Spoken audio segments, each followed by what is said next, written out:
Buenas tardes a todos. Es un gusto saludarlos. Mi nombre es Paula Alzate, chair del Comité de Legislación e Impuestos, y como siempre es un placer recibirlos en el comité de hoy, el cual estamos realizando en conjunto con el chair de Finanzas, Fernando Aguilar. El tema a tratar son las obligaciones tributarias para el periodo fiscal 2024. En un entorno de constante evolución normativa, es clave para las empresas y los contribuyentes estar al tanto de sus responsabilidades fiscales.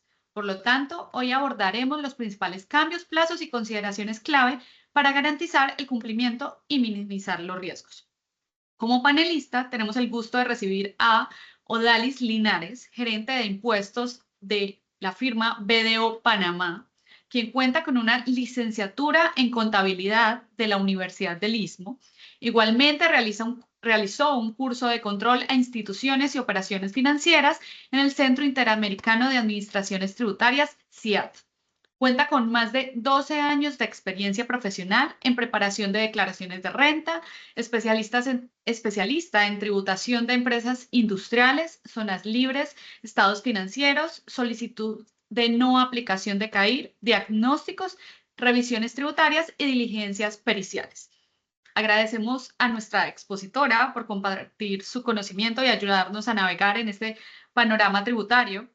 Y previo a dar paso a nuestra invitada, recuerdo a los participantes que, como siempre, tendremos un espacio finalizando la intervención para preguntas y respuestas, las cuales pueden dejar en el chat y serán leídas finalizando la intervención.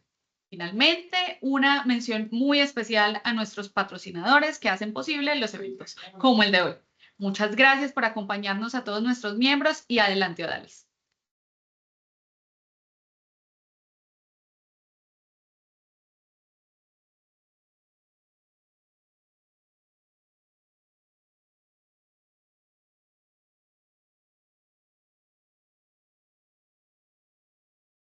Muchas gracias, Paula.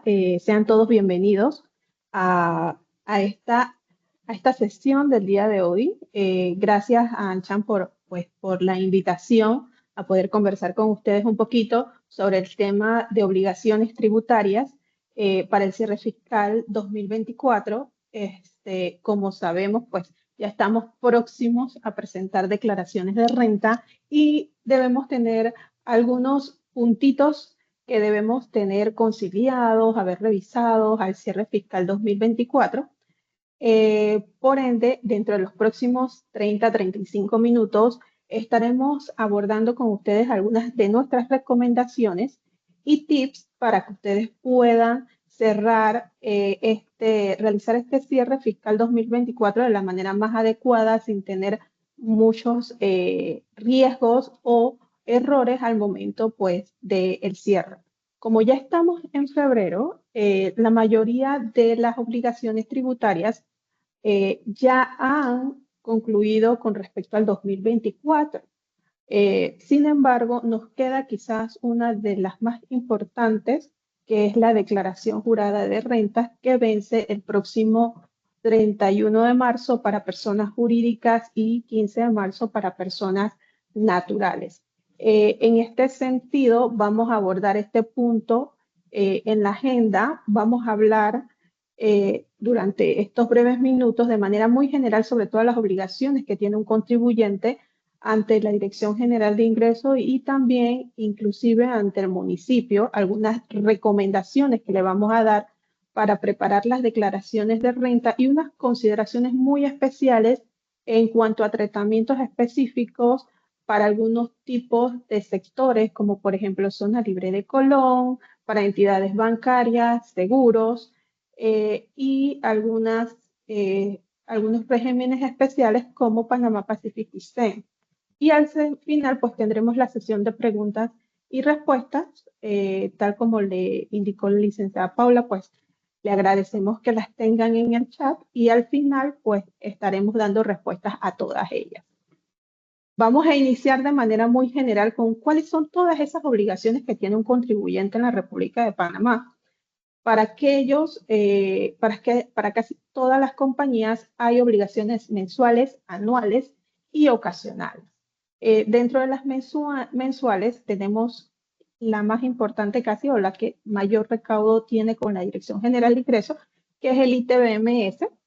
Tenemos los agentes de retención de ITBMS, que en este punto recordemos que ahora son varios. Tenemos aquellos agentes privados que tienen una cantidad de compras reportadas en su declaración de renta con respecto al año anterior superior a los 5 millones de dólares. Estos son agentes privados.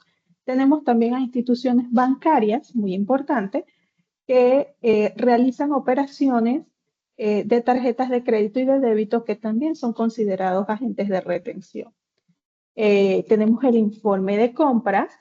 Este informe lo tienen que presentar a aquellos contribuyentes que mantienen ingresos superior a $1 millón o activos superiores a los 3 millones. Recordemos que es una de las dos condiciones. No tienen que cumplir necesariamente las dos para ser obligado a presentar este informe. Este informe no genera un impuesto como tal, sin embargo, sí es una formalidad y como formalidad, usted como contribuyente está en la obligación de presentarlo. Se encuentra dentro de los derechos o obligaciones de los contribuyentes presentar este tipo de informes que son meramente nada más de informativos o formalidad como tal.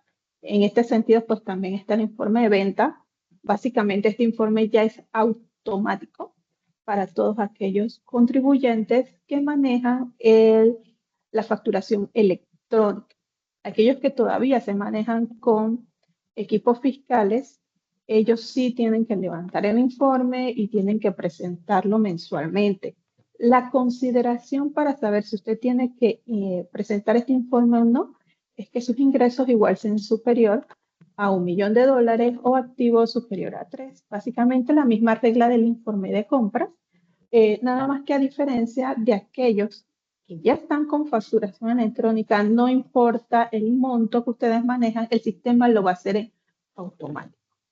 Lo que sí es que tienen que estar pendientes de que todos los meses se les retorne a ustedes mediante el correo registrado ante la Dirección General de Ingresos su certificado de presentación, porque puede suceder que un mes la DGI no levanta el informe y pues en automático a ustedes se les genere una multa. Y las multas de estos informes son de $1,000. Otro de los informes que vemos es el informe de ventas con tarjetas de crédito y débito. Esto básicamente es para los bancos. Ellos lo presentan todos los meses. La multa, igual que el informe de compras o el informe de ventas, son de $1,000 por cada mes que no se realice. La planilla 03 mensual, que fue un gran cambio en los últimos 2 años para casi todos. Antes recordemos que se hacía anual y vencía en mayo. Ahora se hace mensualmente, se han tenido muchos inconvenientes con el tema de bajar la data que viene directamente a la Caja de Seguro Social. Se ha estado mejorando un poco, pero todavía hay inconvenientes. Recuerden que ustedes como contribuyentes están en la obligación de presentarlos. Si no pueden generar la data directo al sistema, cárguenla manualmente y preséntenlo y cualquier cambio se puede hacer una sustitutiva posteriormente, pues la multa alta, $1,000, entonces pues evitemos caer en esa multa. Tenemos para las personas que tienen los seguros, pues ellas tienen que presentar mensualmente un impuesto sobre las primas brutas mensuales al 5%. Igual este informe todos los meses, ellos también presentan unos anuales, pero mensualmente el del 5%.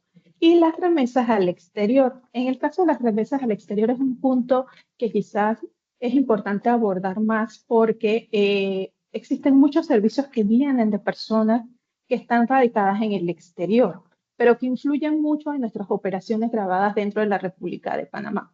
En este sentido, si esos gastos son atribuibles a nuestra fuente grabada, es importante que ustedes realicen las debidas retenciones bajo el método de remesas al exterior dentro de los próximos 10 días de realizada la transacción, porque si se pasan de los 10 días, hay unos recargos y unos intereses sobre los impuestos que se le retiene a la persona. Y el contribuyente panameño es solidariamente responsable en conjunto con el agente o la persona que está en el exterior por no pagar esos impuestos. Así que es muy importante hacer esa retención.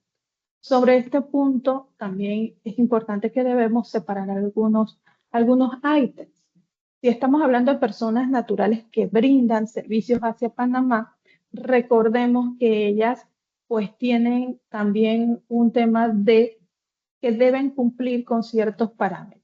Si esta persona que viene a Panamá no sobrepasa los 183 días, ya sea corridos o alternos durante el año, pues ella seguirá haciendo, usted deberá realizarle la retención bajo remesas al exterior. Sin embargo, si esa persona sobrepasa los 183 días dentro del territorio panameño, pues ya se convierte en un contribuyente más.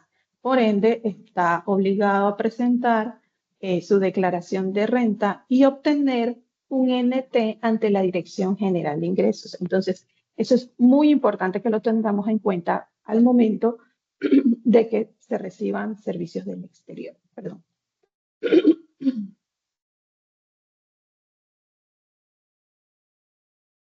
Algunas de las obligaciones anuales y quizás de las más importantes, pues como indiqué al inicio, es el tema de la declaración jurada de rentas ante la Dirección General de Ingresos. En esta se calculan, recordemos, los impuestos sobre la renta causada del periodo, los estimados para el siguiente periodo fiscal, el aviso de operación y también calculamos el impuesto complementario. Así que es importante determinar correctamente todas las fuentes, los gastos deducibles, gastos no deducibles y aplicar ciertos lineamientos de acuerdo con el MSGD dependiendo del tipo de operación o contribuyente que realice la declaración de renta. Más adelante vamos a ver unos tipsitos y unas recomendaciones que les hemos dejado para que ustedes puedan revisarlos al momento de presentar su declaración de renta. También tenemos la obligación del impuesto de licencia bancaria. Recordemos que tienen que pagarlo más tardar el 31 de marzo. Por ende, pues es una de las obligaciones anuales para este tipo de sector. También tenemos los impuestos sobre primas brutas para el sector de seguros, el 2%, también debemos presentarla. La declaración de municipio, quizás una de las declaraciones que últimamente ha estado, digamos que en el ojo de todos los contribuyentes por diversas situaciones que han suscitado dentro de los últimos 2 años. No es,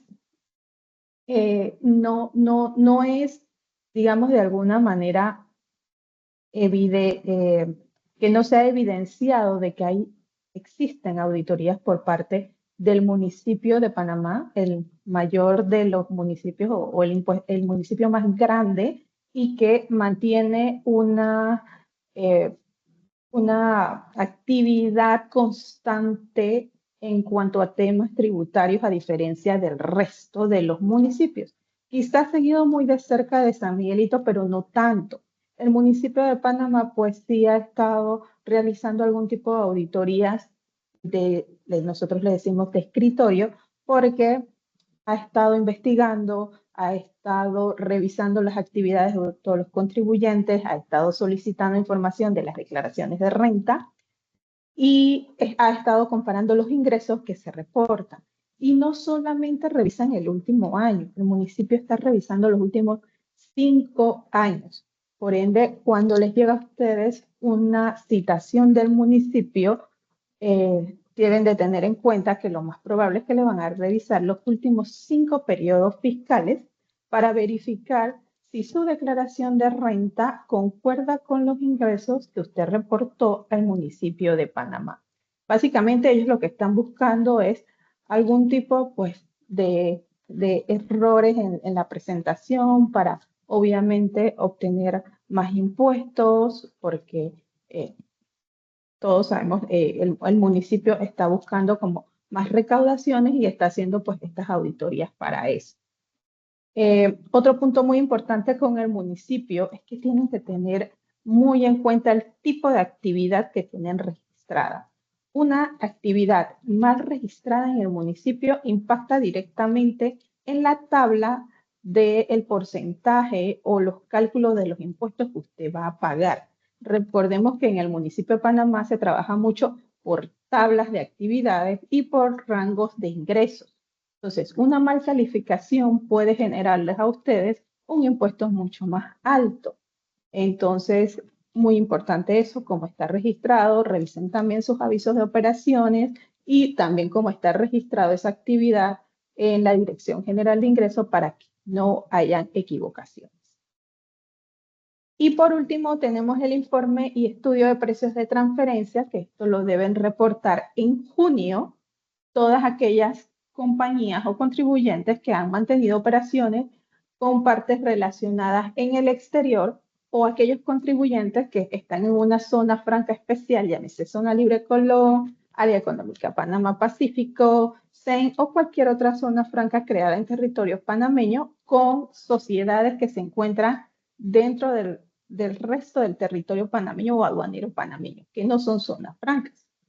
Entonces, es importante cumplir con esta normativa. Recuerden que no reportarlo genera una multa del 1% del valor de la transacción que hemos reportado en la declaración de renta. Así que ese es un punto que debemos tenerlo muy, muy pendiente.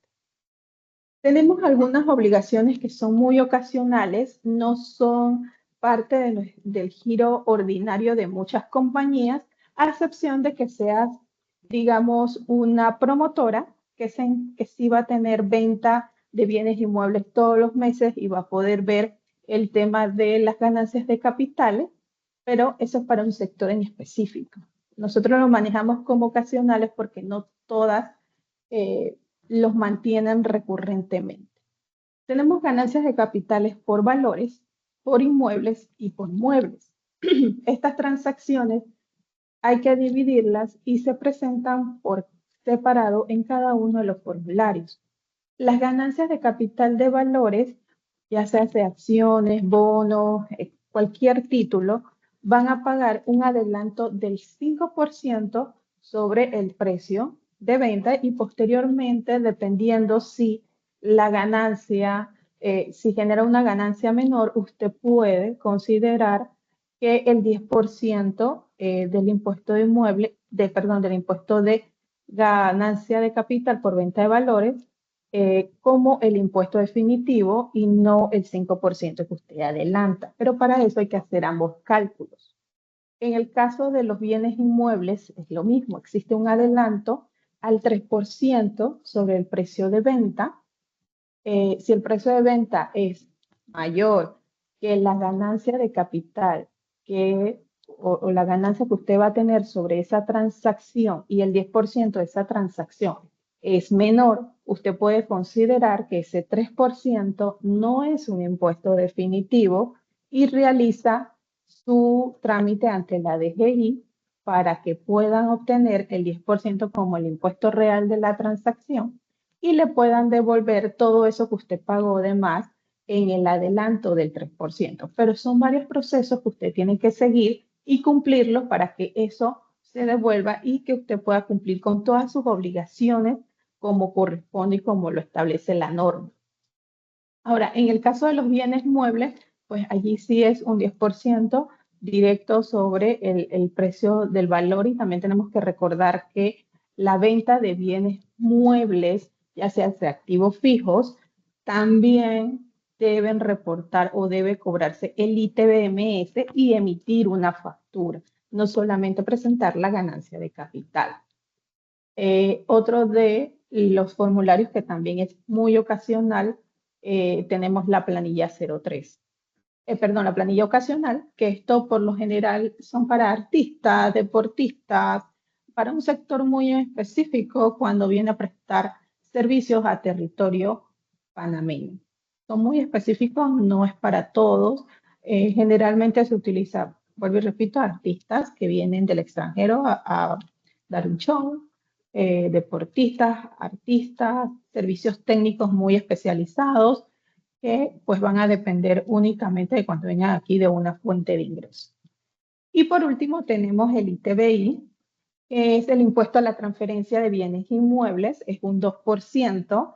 Y en este caso, el cálculo de cómo se genera la base imponible para pagar el impuesto es un poquito, digamos que para algunas personas complicado porque lleva varios procesos.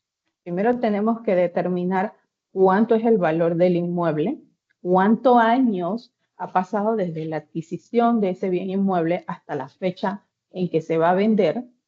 Sobre ese periodo de término que han pasado en años calendarios, se calcula un 0,5 adicional sobre el valor del bien por cada año y eso pues genera un nuevo valor del inmueble. Si ese nuevo valor del inmueble es más alto que el precio de venta, pues el 2% se calcula sobre ese valor.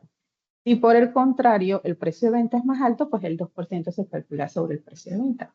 Pero igual hay que pasar como por todos esos procesos. Es importante que cuando este formulario se realice, tengan en cuenta las fechas de adquisición, los valores por separado de los terrenos, de las mejoras, y también si hubiesen durante ese proyecto, durante ese inicio a esa venta, durante ese periodo, si existieron algunas mejoras adicionales, pues también hay que tener esa fecha y también declararlas por separado. Entonces, eso es muy importante y de manera como que muy general el tema de las obligaciones tributarias. Ahora vamos a pasar un poquito a ver esas recomendaciones que nosotros tenemos para ustedes y esos tipsitos para el cierre fiscal 2024 que tiene que ver con las declaraciones de renta. Vamos a ver algunas consideraciones, vamos a iniciar con eso. Pues es importante que ustedes realicen una revisión de los estados de cuenta y los saldos ante la Dirección General de Ingresos. Esto es una recomendación que nosotros hacemos todos los años, es importante que lo hagan. Durante el año se dan muchas situaciones con la Dirección General de Ingresos cuando hacen actualizaciones o cuando hacen algunas adecuaciones dentro del sistema, se generan nuevos saldos y quizás pues todos los estados de cuenta vuelven a tener algunos saldos, no se registran correctamente los pagos, se aplican los pagos a un monto que no debería de ser. Y por eso es importante que se revisen los estados de cuenta y se generen pues los mismos antes de los cierres. Otro punto importante, revisen los datos del contribuyente en el ITAX. Estos datos van a ayudarle mucho porque deben de tener un correo electrónico asignado para que ustedes puedan recibir todos los saldos que ustedes mantienen ante la Dirección General de Ingresos, cualquier consulta que tenga la administración, notificaciones, ya se hace de alguna fiscalización que le vayan a realizar por X impuesto, pues todo le llega a ese correo y eso es súper importante. Otro de los puntos dentro de los datos del contribuyente, la actividad. La actividad es muy importante porque dependiendo de eso, también ustedes pueden escoger el tipo de formulario que les corresponde. En el ITAX 2.0 o dentro del proceso de las declaraciones de renta existen varios formularios. Tenemos formularios para el sector de bancario o entidades financieras, para seguros, tenemos para industrias, para área económica especial Panamá Pacífico, para CEN, para zonas libres especiales y tenemos para zona libre de Colón uno nuevo que más adelante lo vamos a ver un poquito. Y también tenemos pues el jurídico general que es para todas aquellas actividades que no entran dentro de aquellas que mantienen algún formulario en específico. Es importante que ustedes puedan tener estos datos actualizados, porque si ustedes no lo tienen actualizado, no les va a permitir escoger el tipo de formulario especial. Por ejemplo, en el caso de la CEN, deben haber creado la condición en su NID para que diga que usted es una CEN y haber subido el formulario o la resolución o la licencia de CEN para que usted pueda tomar este formulario y hacer su declaración de renta y pagar sus impuestos en base a lo que indica la normativa de la ley CEN. En el caso del área económica Panamá Pacífico, también debieron haber pasado por un proceso similar. la condición se debió haber creado, deben de tener su licencia de operador dentro del área económica especial Panamá-Pacífico para poder utilizar ese formulario y utilizar también las tasas dependiendo del tipo de actividad que usted realice. Ese formulario tiene una cantidad de tasas diferentes porque existen actividades que pagan al 25%, otras actividades no pagan impuestos, otras pagan un 3%, otras pagan un 5%. Pues entonces, dependiendo del tipo de actividad que usted realice y que debe estar creada en su NID, específicamente dentro de datos de contribuyente, pues usted podrá hacer uso de ese formulario. Otro de los formularios que también va a tener o ya mantuvo cambios a partir de este año 2025 es el de zona libre de Colón, pero eso lo voy a tratar un poquito más adelante porque ellos van a pasar más o menos como un proceso igual al que han estado haciendo el de la CEN y el del área económica Panamá-Pacífico. Otras cosas que debemos revisar pues son las operaciones especiales de compra y venta de bienes muebles y de valores. Es importante que si durante el cierre fiscal usted mantuvo alguna de estas transacciones, pues revise que tenga los contratos, que se hayan realizado las ganancias de capital por cada una de estas ventas. En los casos de bienes muebles, pues que se haya emitido la debida factura y que se haya presentado el ITBMS sobre esta venta. Cerrar todo el círculo de la transacción para verificar que no hay ni una omisión y que todo está debidamente pues documentado y registrado y presentado ante la autoridad tributaria panameña. La deducibilidad de los proveedores extranjeros, remesas al exterior, pues como le comentaba hace un momento, es importante que si tenemos este tipo de gastos, podamos tener, se realicen las retenciones por remesas dentro de los siguientes 10 días de realizada la transacción. Para que el gasto sea considerado deducible siempre y cuando ese gasto incida sobre la generación de la fuente local o fuente grabada. En el caso de aquellas compañías que mantienen dos tipos de fuentes, fuente extranjera y fuente local, y este gasto está adjudicado a ambas fuentes, o sea que ambas fuentes sirvieron para ese gasto o ese gasto sirvió para ambas fuentes, pues hay que hacer una retención en proporción a al porcentaje de fuente local que se maneja. Digamos, si mi fuente local es 50% y mi extranjera es 50%, pues yo tengo que hacer sobre ese gasto, que la proporción es un 50%, hacer la retención sobre ese monto. No la vamos a hacer sobre el 100%, sino sobre la proporción que afecta directamente la operación grabada.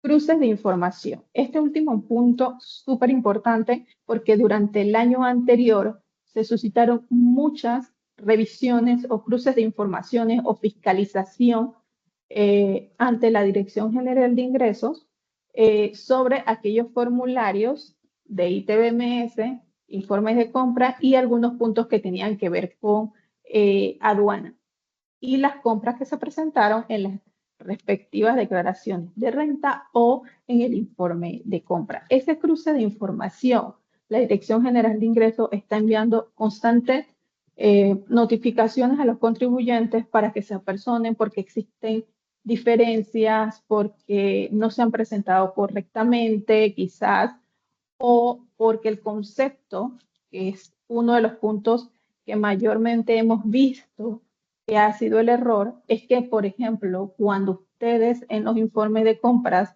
reportan importaciones, hay una porción que son impuestos que se le pagan a aduanas, hay una porción que son fletes, hay otra porción que realmente es compra por importación y eso hay que segregarlo correctamente porque la Dirección General de Ingresos revisa eso versus las compras que realmente ustedes presentan en el ITBMS versus la declaración de renta presentada. Hacen un cruce de información y van llamando a todos los contribuyentes para que se apersonen y expliquen o se acojan a corregir o presentar rectificativa si asumen que el error le asiste. ¿Sí?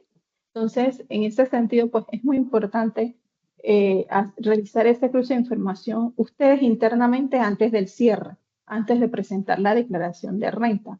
Por si dado durante el periodo se da esa fiscalización o esa llamada por parte de la autoridad tributaria, usted ya sabe a qué se deben esas diferencias y usted tiene sus documentos sustentatorios y pueda presentarse y dar los descargos ante la Dirección General de Ingresos, que es lo más importante. El ITBMS y los ingresos contables es otra de las cosas que también debemos revisar al final del ejercicio fiscal.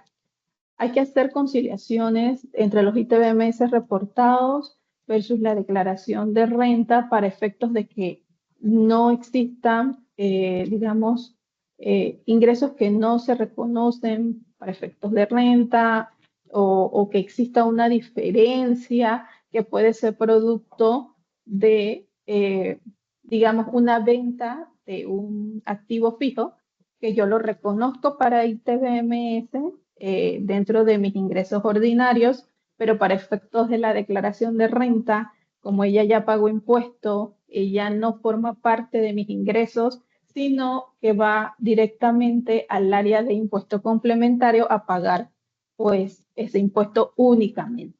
En ese sentido es importante tener pues esa conciliación, verificar cuáles son mis diferencias y poder tener el documento sustentatorio para poder presentarlo. Y si digamos que dado la situación, si existe una diferencia entre el ITBMS y la declaración de renta, pues hay que hacer las rectificativas que correspondan en el caso de los ITBMS sobre esos ingresos que no se reportaron en su momento, pero que para efectos de la declaración de renta, pues sí lo estamos reconociendo.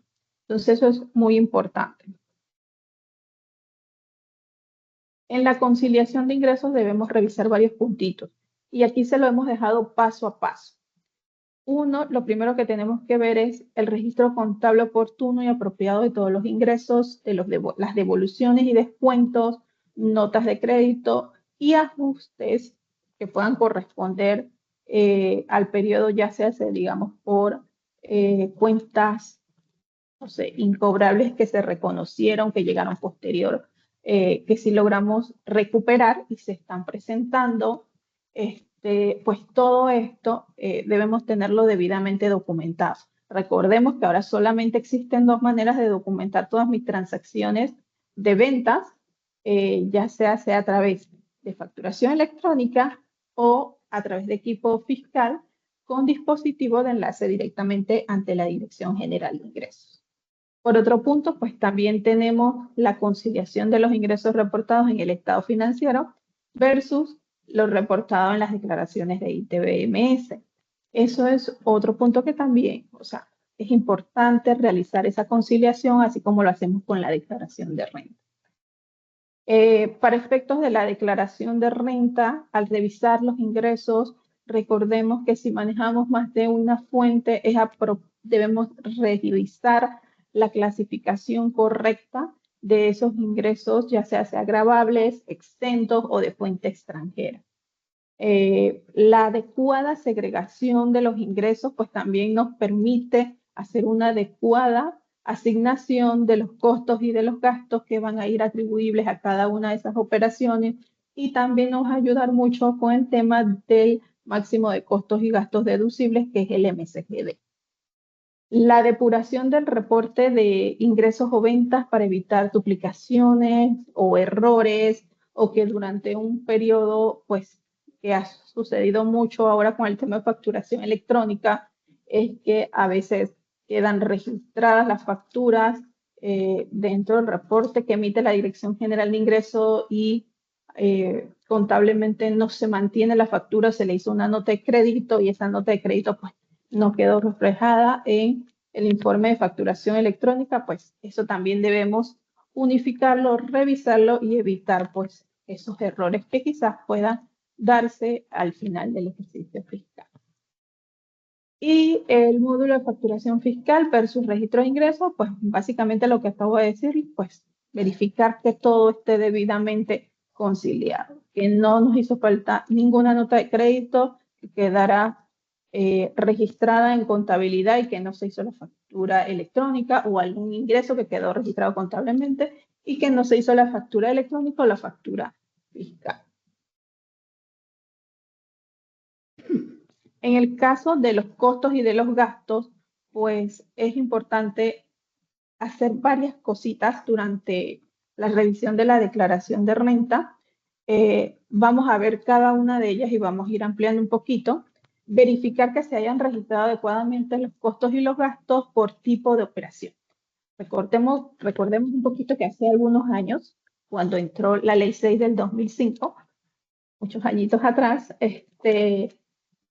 Panamá o los contribuyentes panameños debían segregar su tipo de operación según su fuente. ¿Eso qué quiere decir? Que si yo genero, perdón, fuente local y fuente extranjera, perdón, fuente panameña, fuente grabada y fuente extranjera, yo de esa misma manera tengo que segregar pues mis operaciones. Hay algunos contribuyentes que sí lo realizan, hay otros que pues no, los costos sí es importante y sí, y sí quiero decirlo, los costos sí son un poco más fácil de asignar a cada una de las fuentes porque van directamente asociados a ellas. Pero en los gastos sí es un poco quizás muy complicado porque aquí tenemos gastos que sirven tanto para una fuente como para otra y que también tienen que ver con temas administrativos. Entonces, sí es un poquito complicado el tema de los gastos, pero en el tema de los costos sí, sí podemos diferenciar un poquito. Perdón. Identifique los costos y gastos con partes relacionadas ubicadas en Panamá y en el exterior para ser presentados de forma correcta en la declaración jurada de renta. Esto es importante para efectos de precios de transferencia, tanto para zonas libres o regímenes especiales, como para aquellas sociedades que no están en régimen, pero sí tienen transacciones relacionadas ubicadas fuera de Panamá. Recordemos que todas esas operaciones deben ser segregadas. La DGI ha creado en cada formulario los diferentes tipos de operaciones entre partes relacionadas locales, partes relacionadas exterior, inclusive una línea para aquellas que son zonas francas. Es muy diferente un solo formulario de los demás. Por ejemplo, el de la SEM.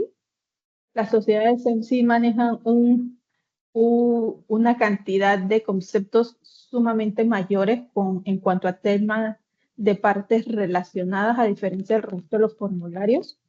Ellas sí manejan temas con casa matriz, relacionadas locales, extranjeras, otras zonas francas, pues sí tienen más conceptos a diferencia del resto de los contribuyentes y pues en el tema de la ciencia es un poquito más importante esa segregación porque ahí sí hay que hacer como una división un poco más minuciosa que el resto de los contribuyentes. De tener más de una sola fuente de ingresos gravables, pues se debe identificar los costos y gastos que se pueden asignar a cada una de estas fuentes y posteriormente pues hay que hacer el MTG.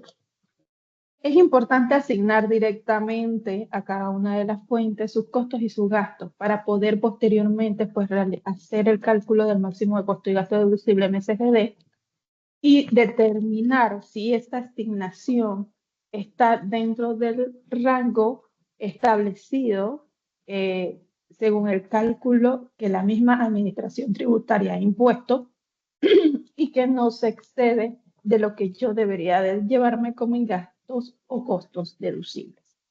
Eso es importante. Este MSGD hay que hacerlo sí o sí para aquellas compañías que tienen más de una fuente. Eso es importantísimo. No lo puede obviar absolutamente nadie, es obligatorio hacerlo.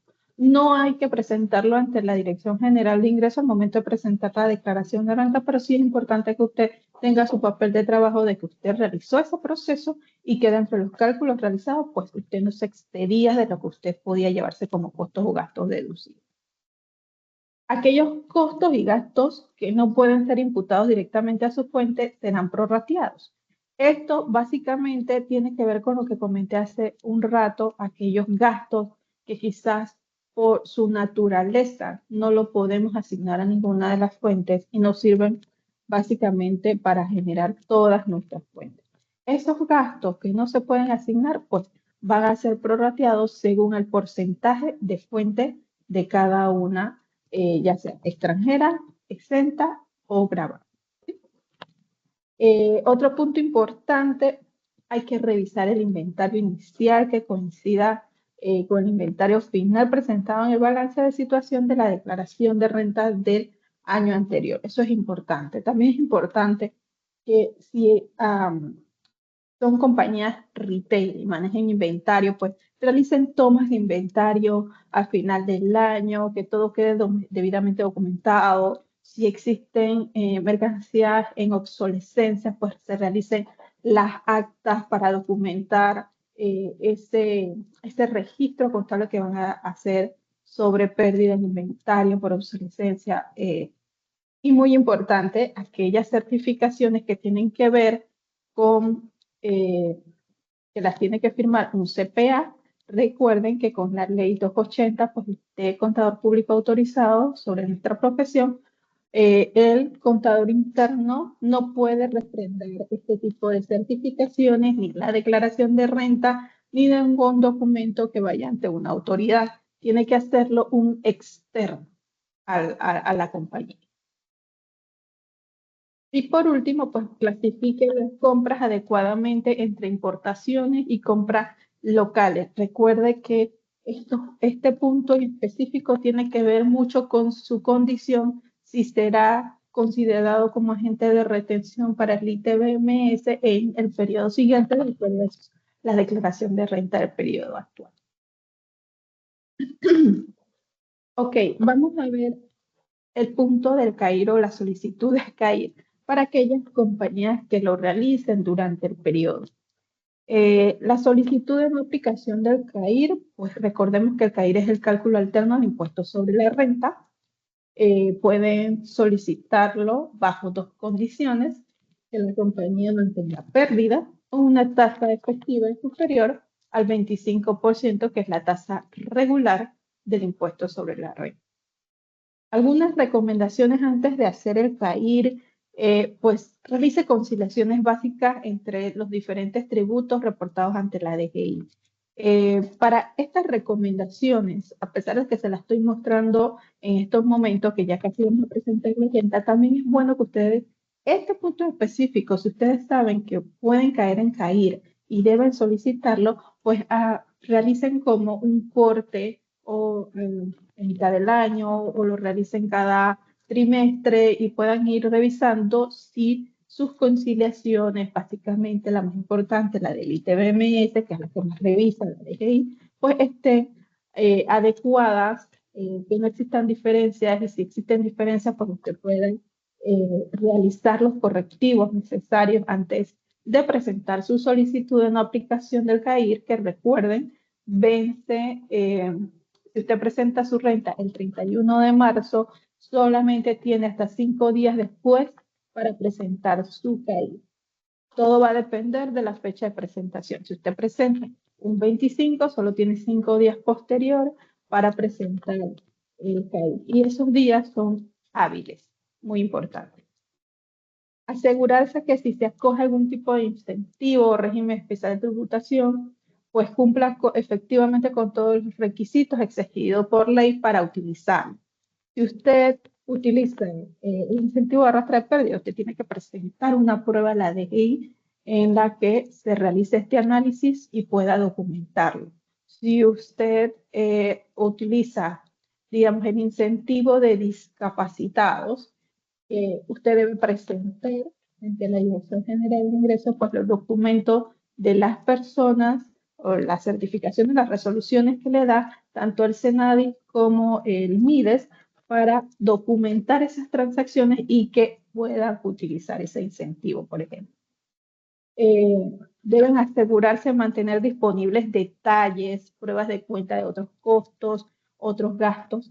La Dirección General de Ingresos, cuando usted presenta un CAIR, hay término de periodo de tiempo que ella les brinda a ustedes si ella quiere hacer, ampliar un poquito el conocimiento sobre algún tipo de alguna transacción o algo que vio dentro de la declaración de renta que ella quiere entender un poquito más, ella le manda a usted o al correo que tiene registrado en la DGI y a su apoderado un documento en el cual solicita información o que se le amplíen algunos puntos y pues el término de días que da más o menos está entre 2 a 5 días. Entonces, más de allí no da, no se les otorga más tiempo. Por eso es importante que cuando se solicite CAIR se mantengan a la mano todos los tipos de conciliaciones, todos los detalles y todas las pruebas de lo que se está presentando para poder que si ellas soliciten, usted pueda responder lo antes posible. Asegurarse que las pruebas cumplan con los requisitos establecidos por la DGI. Pero muy importante, porque si en alguna de las pruebas usted no aplica, igual tiene que presentar la prueba indicando que no le aplica, porque donde no presente la prueba, de las que son obligatorias, pues puede venir un rechazo del CAIR aún cuando usted no le aplica. Entonces, para evitar eso, mejor preséntenla y que no existe la prueba. Que no existan diferencias o discrepancias entre el estado financiero y la declaración de renta. Bueno, en este punto sí es importante comentarles que sí tenemos muchas consultas de la DGI con respecto a este tema. Recordemos que algunos estados financieros pues se presentan algunos puntos muy diferentes a las declaraciones de renta. No van a ir, digamos que si usted declara en transacciones con partes relacionadas en 5, 6 casillas diferentes, no todo va a estar en 6 o 7 notas diferentes. Hay una sola nota para todo lo que tiene que ver con las operaciones o las transacciones con partes relacionadas. Un ejemplo. Por ejemplo, en el tema de los préstamos con entidades financieras, recordemos que hay porción corriente, hay porción no corriente, entonces eso también hay que explicarlo un poquito porque la DGI también pregunta mucho al respecto sobre esos puntos en específico. Con el tema de los incentivos que comenté hace un momento, ya sea para CAIR o para cualquier contribuyente que los utilice en su declaración de renta, pues ahí sí nosotros nos gustaría darles algunos tipsitos o alguna verificación que hagan antes para que ustedes puedan comprobar si mantienen todos los documentos, si pueden sustentar el uso de ese incentivo. Por ejemplo, lo primero que tenemos que hacer es determinar si se encuentra vigente aún. Hay algunos incentivos que ya dejaron pues de estar vigentes y a pesar de que la ley lo fue ampliando, un caso muy importante, un caso muy especial fue la ley 3 del 86. La DGI cada diciembre empezaba a darle prórroga al incentivo, prórroga al incentivo, prórroga al incentivo, pero llegó un momento en que ya dejó pues de dar prórroga a ese incentivo en específico, básicamente después de la pandemia, y pues ya no se puede utilizar porque no está vigente. Determinar si existe alguna documentación necesaria para acreditar el incentivo. Todo incentivo debe de tener un documento para poder, digamos, para dar redundancia, documentar que efectivamente el contribuyente tiene derecho a utilizarlo. Documentarlo para los efectos de la aplicación en los casos que aplique, pues como se les comenté un momento, y determinar si han variado los incentivos o los beneficios. Eso es importante cada vez que hay actualizaciones en las leyes. Por ejemplo, sucede mucho en el tema de regímenes especiales, que se realizan constantes cambios de esas leyes, y si usted no mantiene, por ejemplo, una estabilidad jurídica, pues cada cambio que se realice sobre la ley con la cual usted se inscribió, pues no les va, si mantienen la estabilidad, no les afecta. Si no mantienen la estabilidad, pues les va a afectar. Entonces, es importante ver ese tema allí. Y presentar correctamente el incentivo en la declaración jurada de renta. La parte de los incentivos en la declaración de renta pues ha variado mucho en los últimos años. No sé si se han percatado que ahora hay algunos anexos específicos en esta área de incentivos. Por ejemplo, el de discapacitados tiene un anexo nuevo que hay que completar. El de otros incentivos también tiene un anexo que hay que completar. Y el de reinversión también fue creado un anexo para este incentivo en específico. Entonces, pues sí ha ido variando con el tiempo. Creemos que va a seguir variando dependiendo de los incentivos otorgados a cada una de las áreas nuevas. Así que, pues, puede ir ampliando un poquito más, aunque la DGI por el momento ha dejado o ha indicado que no la va a ampliar un poco y se va a seguir manteniendo con el renglón de otros incentivos para que sea el mismo contribuyente que dé la información de qué incentivo está aprovechando. La distribución de dividendos y su verificación. Es muy importante este punto porque recordemos que si usted, la compañía, distribuye sus utilidades de un periodo fiscal, debe pagar un impuesto, el 10%, pero si esa distribución que se realiza es de utilidades anteriores o utilidades viejas, 2023, 22, 21, ya ellas adelantaron un porcentaje del impuesto bajo la opción de impuesto complementario. Por ende, ese crédito también debemos utilizarlo. Muy por el contrario, si usted declara utilidades del periodo en curso 2024, recuerde que esa opción de declarar, si usted declara arriba del 40% de su utilidad, pues usted no tiene que pagar impuesto complementario sobre el periodo que está reportando. Y obviamente también va a depender del tipo de fuente que usted realice, porque hay un proceso específico para la distribución. Veamos algunos de los puntitos que les coloqué. Establecer que cualquier distribución de dividendos debe estar debidamente autorizada por junta directiva, o sea, debe haber un acta firmada por todos donde se resuelve la autorización de dicha distribución. Confirmar que el impuesto sobre dividendos fue efectivamente pagado en las fechas que establece la ley, son 10 días después de realizada la distribución. Actualizar el análisis del superávit. Este es un punto muy importante y lo incluimos porque nos hemos percatado que aquellas compañías que manejan más de una fuente, o sea, fuente local, extranjera y exenta, no mantienen segregada este tipo de operaciones. Y para distribuir dividendos es importante tenerla porque la norma establece que utilidad es la primera que se reparte y la norma indica que la primera utilidad que se reparte es aquella de fuente local. Posteriormente, cuando se agota, entonces se podría repartir la de fuente extranjera y por último se reparte la de fuente exenta una vez agotada la fuente extranjera. En ese sentido es importante mantener este análisis para que ustedes puedan ir llevando cuánto van repartiendo, sobre qué utilidad se reparte, cuánto va quedando de mis utilidades acumuladas de periodos anteriores que no se ha repartido y cuánto es el crédito que yo mantengo proporción del impuesto complementario. Determinar si tal distribución tiene efectos para determinación del impuesto complementario, pues como ya les comenté, y reflejarlo en la línea correspondiente a la declaración de renta y conservar los papeles de trabajo y documentación soporte correspondiente.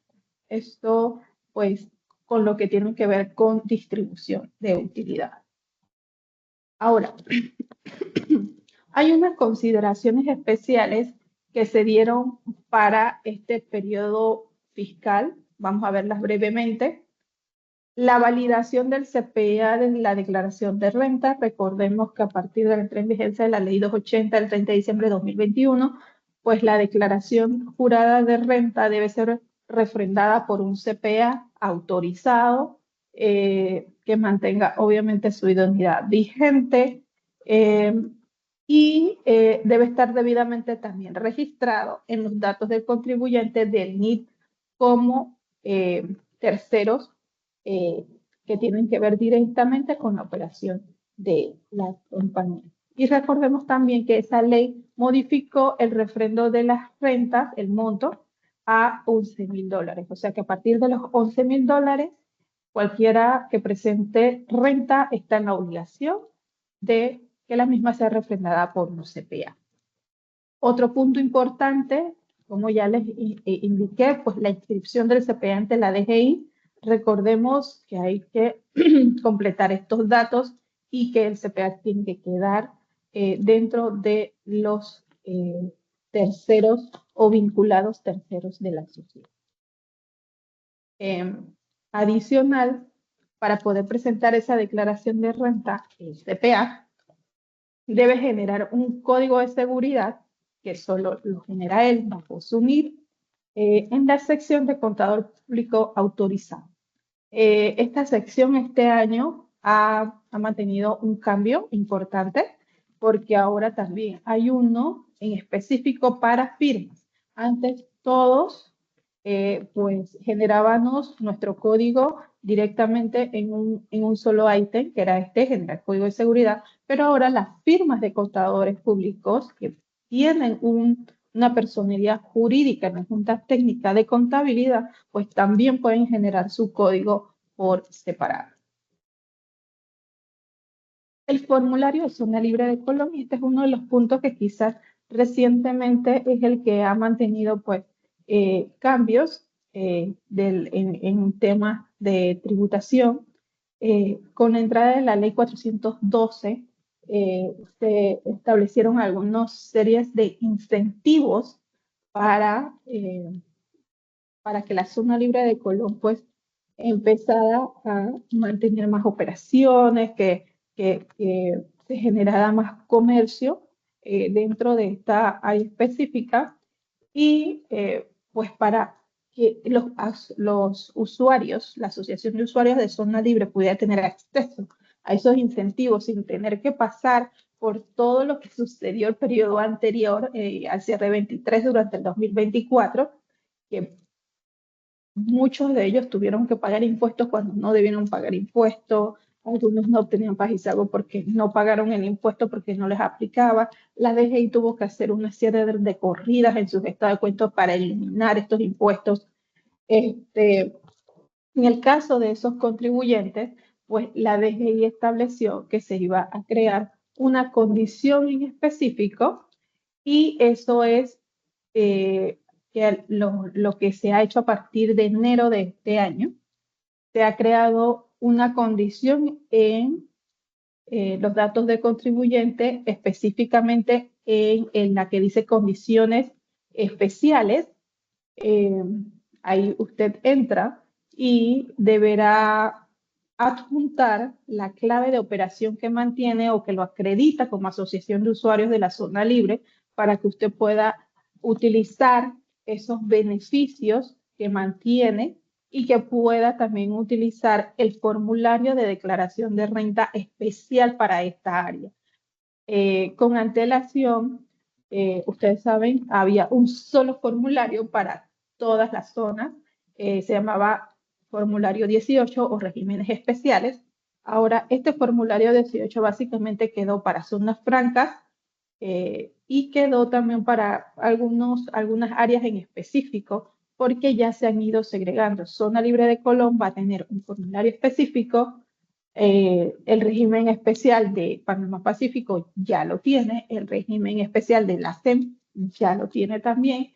Entonces, básicamente el formulario 18 quedó para las zonas francas meramente. Por ejemplo, zona franca de Albrook, Barú, Ojo de Agua, que son algunas de las que ya están creadas. Esta pantalla que tienen aquí al frente básicamente es donde ustedes tienen que ir a hacer el proceso, realizan actualización del RUT y se van a las condiciones y allí le van a pedir que por favor usted adjunte su clave de operación que lo acredita como asociación de usuarios o, en su defecto, una certificación de la zona libre de Colón donde certifica que usted pues, mantiene una clave vigente de operación o una clave representada de operación dentro de la zona libre. Una vez aprobado, pues ya usted puede hacer uso de todos sus incentivos a través del formulario especial. Bien, las pérdidas de activos de propiedad del contribuyente, este es un punto muy importante. Al final de los ejercicios, en algunos contribuyentes se da mucho, más que todo en retail, manejan mucha mercancía, se dan pérdidas de activo. Es muy importante que, dependiendo de la situación que mantenga cada contribuyente, esa pérdida sea certificada bajo un CPA idóneo y externo a la compañía, en el que pues él certifique y declare qué fue lo que sucedió o ha estado sucediendo pues con esta mercancía o la pérdida de ese activo que manejó la compañía al cierre del ejercicio.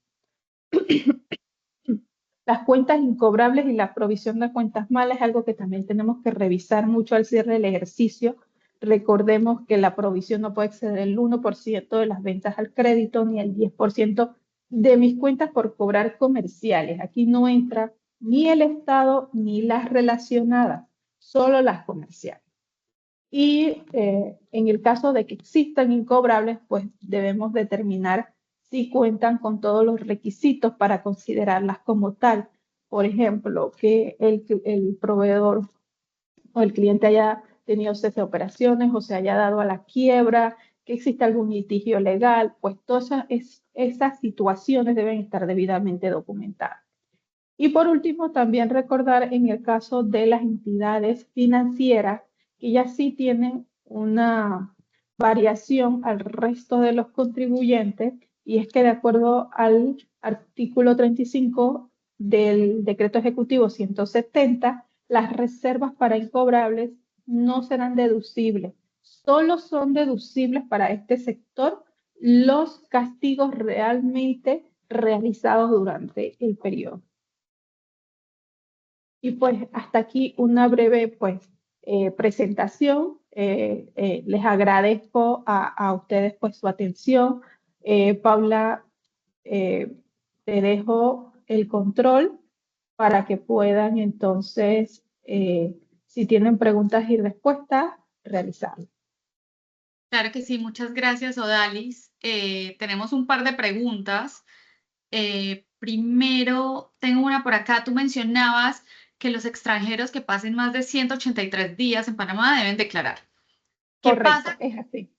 Correcto. ¿Qué pasa con los extranjeros que ya tramitaron su residencia permanente, pero no pasan esa cantidad de días en Panamá? ¿Igual están obligados a registrarse o qué pasa en ese caso? Igual están obligados a registrar porque ya tienen residencia permanente. Cuando tienes residencia permanente se te otorga un número de cédula, ya sea E o N si eres naturalizado, y desde ahí pues ya empiezas a declarar. Ya eres un contribuyente. Es correcto. Así no pasan los 183 días, que pasa Así mucho. no pasen los 183 días, pero ya eres establecimiento, ya mantienes un establecimiento permanente en Panamá. Lo que hay que determinar en este sentido es con quién también, si él es contribuyente en otro estado, que por ejemplo con España, que tenemos convenios, con Luxemburgo, con cualquiera de ellos, para determinar en dónde realmente es que él va a pagar sus impuestos. Perfecto. Ok, preguntan, los pagos por dietas a miembros de junta directiva. Si dichos miembros son personas naturales extranjeras y las reuniones se realizan en Panamá, a los honorarios que se van a pagar se les debe practicar retención por remesas al exterior y también retención por ITBMS. Bueno, es muy diferente honorarios de dietas, ¿sí? Eso es lo primero que debemos partir. Los honorarios es porque él brinda algún tipo de servicio a la sociedad, ya sea a través de un know-how que él tiene, no sé, servicios de gerencias, administrativos, demás. Pero cuando son dietas básicamente nada más por tu ser parte de la junta directiva y asistir a las reuniones que se mantienen para toma de decisión que tienen que ver con las operaciones de la compañía. En ese sentido, no tienes que hacer una retención. Básicamente ahí lo que tienes es que documentar a través de un acta de junta directiva que pues estas reuniones se dan X cantidad de tiempo y que la persona tuvo que venir para pues asistir y cumplir con sus funciones como director de la sociedad. Perfecto. Nos consultan. En redes sociales sale que pidas a los bancos una carta de renta para que se vean los intereses que se han pagado sobre el bien inmueble hipotecado, me imagino, y que te devuelvan el dinero sobre estos pagos. ¿Sabes algo al respecto? Bueno, mira, ese es un tema que todavía no está realmente regulado ni por la Dirección General de Ingresos ni por los bancos. Es que realmente ellos ahorita no están, digamos, de alguna manera de acuerdo cómo se va a manejar. Inclusive para el tema de cuando ellos fueron designados, los bancos fueron designados agentes de retención de impuesto de inmuebles, pues pasó cierto tiempo para que ellos pudieran adecuar y establecer cuáles iban a ser los procedimientos. En estos momentos eso no es esa certificación que te piden sobre el tema de los bienes inmuebles, pues no hay un procedimiento como tal, no está ni siquiera avalado por una resolución que haya emitido la Dirección General de Ingresos. Perfecto. Preguntan, en la venta de bienes inmuebles, si se vende por el valor catastral como giro no ordinario, ¿se debe pagar el 3%? ¿Se entiende que no hay Sí. ganancia? Se entiende que no hay ganancia, pero para eso tienes que hacer una serie de procesos, como lo comenté. Indistintamente adelantas el 3%, posteriormente es importante que cuando adelantes el 3% indiques de que no es tu giro ni tampoco es el impuesto definitivo, para que posteriormente tú puedas acercarte a la entidad y presentar que esa operación no tiene ganancia, por ende, sobre el 10% no va a generar un impuesto. Inclusive puede hasta tener pérdida, porque lo puedes estar viendo bajo únicamente precio de venta versus valor catastral, pero hay algunos gastos adicionales que tú tienes que atribuir a esa venta. Por ejemplo, abogados, registro público, gastos notariales, o sea, en realidad pueden haber otra serie de situaciones que se generen realmente es una pérdida y eso tienes que documentarlo y presentarlo a la DGI. O sea que sí, Excelente. y tienes que pagar el 3% y después hacer todo el proceso, como dice la normativa. Consulta sobre el informe de ventas con tarjeta de crédito o débito. Este formulario, ¿a quiénes aplica? Si soy profesional y por un tema de facilidad del cobro de mis clientes adquiero el servicio pago con tarjeta de crédito a través de un enlace, ¿quedo sujeta a presentar dicho informe? No, básicamente ese informe lo presentan las entidades financieras, bancos. O sea, si tú trabajas, por ejemplo, no sé, Banco General o Banesco, ellos son los que presentan ese informe de todas las transacciones durante el mes. Perfecto. Y la consulta final relacionada con las declaraciones de renta finales de una persona natural asalariada. Si por las razones que fueran inició el proceso de presentación, aunque esa persona no esté obligada y ahora quiere presentar una declaración de renta final, ¿qué debe hacer? ¿Hay un periodo para presentarlo? ¿Hay alguna multa? No sé, hay un periodo, el periodo venció en enero, básicamente, que tenía que ver con todo el año fiscal anterior. Si presentas posterior a esa fecha, no debe haber una multa siempre y cuando tú seas asalariado 100% puro. O sea, no tienes ninguna otra fuente de ingreso, no mantienes una multa. Pero si tienes cualquier otro tipo de ingreso, pues sí tienes una multa de $100. Y para hacer ese trámite, pues tienes que acercarte a la DGI, porque en conjunto con la declaración de renta final, tienes que presentar un memorial de declaración o final explicando las razones por qué vas ya a declarar a la final, vas a cerrar tu RUM y vas a cerrar el NIT. También tienes que presentar un documento de la Caja de Seguro Social de que tú nunca fuiste patrono de nadie, una certificación cortita que ellos emiten. Y también tienes que presentar tu certificación de tu patrono en el que establezca que efectivamente tú eres asalariado únicamente. Perfecto, Dalis. Bueno, esas serían todas las consultas. Nuevamente te agradecemos muchísimo por haber participado en el evento de hoy. También te doy las gracias de parte de Fernando Aguilar, chair del Comité de Finanzas. Muchas gracias, como siempre, a todo el equipo de AmCham por la organización del evento, a Nicole Fernández, co-chair del comité, y a nuestros patrocinadores. Les recordamos que pueden ver este comité nuevamente en la página de YouTube de AmCham. Así que feliz tarde para todos y los esperamos en una próxima oportunidad. Feliz tarde.